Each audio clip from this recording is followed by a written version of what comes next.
2009 সালের পিলখানায় নিহত আমার দেশপ্রেমিক অর্ধ শতাধিক সেনা অফিসারদের হত্যাকাণ্ডের জন্য বিচার হয়। 2013 সালের শাপলা চত্বরের ঘুমন্ত হেফাজতে ইসলামের নেতা কর্মী আলেম সমাজদেরকে নির্মমভাবে হত্যাকাণ্ডের বিচার বাংলাদেশের মাটিতে দেশের মানুষ দেখতে চায়। 2014 সালের নির্বাচনকে কেন্দ্র করে গোটা বাংলাদেশে বিরোধী দলগুলোর শত শত নেতা কর্মীদেরকে গুম খুন করা হয়েছে।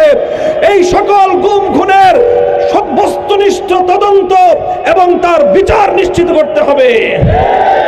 2021 সালের নরেন্দ্র মোদী এবং গুজরাটের কসাইয়ের বাংলাদেশে আগমনকে কেন্দ্র করে এদেশের তৌহিদি জনতার শান্তিপূর্ণ প্রতিবাদকে আক্রমণের মাধ্যমে পাখির মতো গুলি করে হেফাজতে ইসলামের প্রায় শত নেতা কর্মীদেরকে নির্মমভাবে হত্যা করা হয়েছে।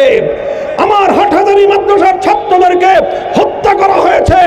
এই সকল হত্যাকাণ্ডের বিচার নিশ্চিত করতে হবে। 2024 সালে আমাদের সন্তানদেরকে যেভাবে নির্মমভাবে হত্যা করা হয়েছে, গোটা বিশ্ব মিডিয়ার কাছে বাংলাদেশ এবং তার আইন শৃঙ্খলা রক্ষাকারী বাহিনীর ভাবমূর্তিকে ক্ষুণ্ণ করে জনগণ হত্যাকারী একটি বাহিনী হিসেবে চিত্রিত করা হয়েছে। তার দোষরদেরকে চিহ্নিত করে প্রতিটি হত্যাকাণ্ডের জন্য শেখ হাসিনা এবং তার ঘনিষ্ঠ মন্ত্রী পরিষদের সদস্যবর্গ সহ প্রশাসনের দায়ী সকল ব্যক্তিকে আইনের কাঠগড়ায় দাঁড় করাতে হবে। হেলমেট লীগ, হাতুড়ি লীগের তৃণমূল থেকে শীর্ষ পর্যায় পর্যন্ত সকল সদস্যদেরকে খুঁজে খুঁজে বের করে বিচার কায়েম করতে হবে। অন্তর্বর্তীকালীন সরকারকে আমরা আহ্বান জানাবো, এই কাজগুলো অনতিবিলম্বে শুরু করবেন। প্রশাসন থেকে, প্রশাসনের প্রতিটি স্তর থেকে ফ্যাসিবাদের প্রেতাত্মারা যারা বসে বাংলাদেশ এবং রাষ্ট্র সরকারের বিরুদ্ধে ষড়যন্ত্র করছে, তাদেরকে অনতিবিলম্বে দায়িত্ব থেকে অব্যাহতি দিয়ে দেশপ্রেমিক কর্মকর্তাদেরকে পদায়ন করতে হবে।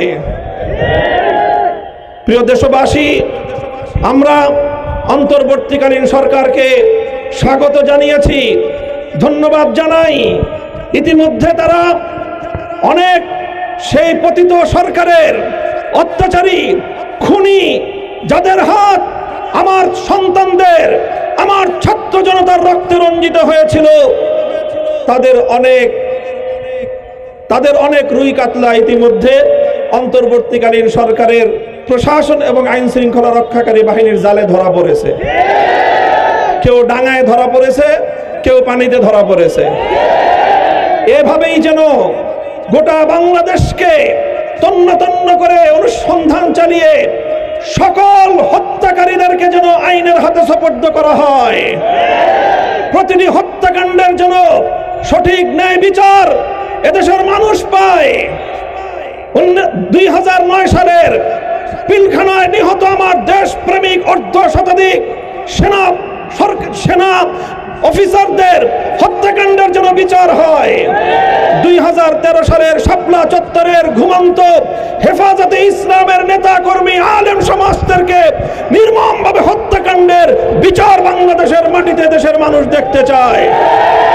2014 সালের নির্বাচনকে কেন্দ্র করে গোটা বাংলাদেশে বিরোধী দলগুলোর শত শত নেতা কর্মীদেরকে গুম খুন করা হয়েছে।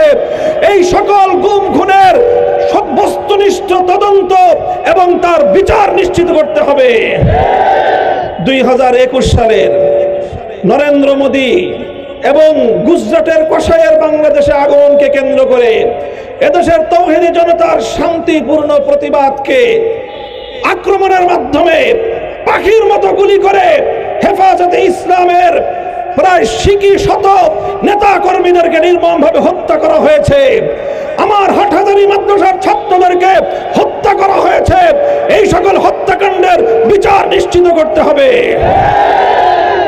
2024 সালে আমাদের সন্তানদেরকে যেভাবে নির্মমভাবে হত্যা করা হয়েছে, গোটা বিশ্ব মিডিয়ার কাছে বাংলাদেশ এবং তার আইন শৃঙ্খলা রক্ষাকারী বাহিনীর ভাবমূর্তিকে ক্ষুণ্ণ করে জনগণ হত্যাকারী একটি বাহিনী হিসেবে চিত্রিত করা হয়েছে, তার দোসরদেরকে চিহ্নিত করে প্রতিটি হত্যাকাণ্ডের জন্য শেখ হাসিনা এবং তার ঘনিষ্ঠ মন্ত্রী পরিষদের সদস্যবর্গ সহ প্রশাসনের দায়ী সকল ব্যক্তিকে আইনের কাঠগড়ায় দাঁড় করাতে হবে। হেলমেট লীগ, হাতুড়ি লীগের তৃণমূল থেকে শীর্ষ পর্যায় পর্যন্ত সকল সদস্যদেরকে খুঁজে খুঁজে বের করে বিচার কায়েম করতে হবে। অন্তর্বর্তীকালীন সরকারকে আমরা আহ্বান জানাবো, এই কাজগুলো অনতিবিলম্বে শুরু করবেন। প্রশাসন থেকে, প্রশাসনের প্রতিটি স্তর থেকে ফ্যাসিবাদের প্রেতাত্মারা যারা বসে বাংলাদেশ এবং রাষ্ট্র সরকারের বিরুদ্ধে ষড়যন্ত্র করছে, তাদেরকে অনতিবিলম্বে দায়িত্ব থেকে অব্যাহতি দিয়ে দেশপ্রেমিক কর্মকর্তাদেরকে পদায়ন করতে হবে। আপনারা করছেন। অন্তর্বর্তীকালীন সরকার ইতিমধ্যে সন্তোষজনক পদক্ষেপ গ্রহণ করেছে, এজন্য জাতির পক্ষ থেকে আমরা তাদেরকে স্বাগত এবং ধন্যবাদ জানাই। সেই সঙ্গে আমরা আশাবাদ ব্যক্ত করব যে এভাবেই আগামী দিনেও দেশের জনগণের মনোভাব, দেশের জনগণের সেন্টিমেন্ট উপলব্ধি করে জনগণের পাশে আপনারা থাকবেন, জনগণের চাওয়া পাওয়াকে আপনারা মূল্যায়ন করবেন। জনগণের ভোগান্তি হয় এমন কোন কার্যকলাপ আমরা অন্তর্বর্তীকালীন সরকার থেকে দেখতে চাই না। আরেকটি কথা, এই যে বিপ্লব হলো, এই বিপ্লবের অন্যতম বৈশিষ্ট্য ছিল শ্রেণী পেশা নির্বিশেষে সব শ্রেণীর ছাত্র জনতার অভূতপূর্ব ঐক্য। এই ঐক্যে যেভাবে স্কুল কলেজ ইউনিভার্সিটির ছাত্ররা ছিল, এই ঐক্যে রাজপথের সংগ্রামে প্রতিটি ক্ষেত্রে মাদ্রাসার ছাত্ররাও কাঁধে কাঁধ মিলিয়ে ভূমিকা পালন করেছে। শাহাদাত বরণকারী ছাত্র জনতার মধ্যে যেভাবে বাংলাদেশের প্রাইভেট এবং পাবলিক ইউনিভার্সিটি কলেজের স্কুলের ছাত্ররা রয়েছে, আমাদের মাদ্রাসার অনেক ছাত্র শাহাদাত বরণ করেছে। আমরা দেখেছি এই বিপ্লবের লক্ষ্যকে, উদ্দেশ্যকে ব্যাহত করার জন্য বিভেদের দেয়াল তৈরি করবার কাজ শুরু হয়েছে। সংখ্যালঘু ইস্যুকে কৃত্রিমভাবে সাবোটাজের মাধ্যমে সামনে এনে আবার বাংলাদেশকে একটি ব্যর্থ রাষ্ট্রে পরিণত করার জন্য বাংলাদেশের গণমানুষের আকাঙ্ক্ষাকে পদতলিত করবার পায়তারা চলছে। সংখ্যালঘুদের উপর নির্যাতনের আলোচনায় আসার মতো উল্লেখযোগ্য কোনো ঘটনা বিগত 1 মাসে বাংলাদেশে সংঘটিত হয়নি। এরপরেও জিগির তোলা হচ্ছে, এটা হলো নরেন্দ্র মোদীর একটি এজেন্ডা। সেই এজেন্ডা বাস্তবায়নের জন্য আওয়ামী লীগ এবং তার দোসররা কাজ করছে। আমরা এই আত্মঘাতী তৎপরতা থেকে বিরত থাকার জন্য আওয়ামী লীগকে এবং তার নেতাকর্মীদেরকে আমরা উদাত্ত আহ্বান জানাতে চাই।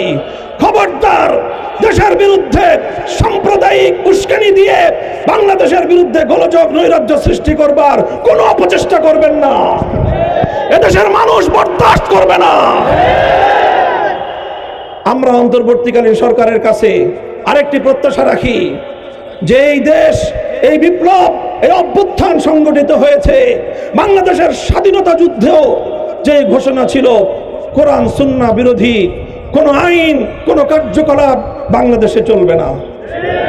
কাজেই অন্তর্বর্তীকালীন সরকারও যেন কোনোভাবে, কোনো কারণে, কোনো চাপে কোরআন সুন্নাহ বিরোধী, ইসলাম বিরোধী কোনো কার্যকলাপ যেন তাদের শাসনামলে পরিচালিত হতে না দেন, এটা আমাদের উদাত্ত আহ্বান থাকবে সরকারের প্রতি।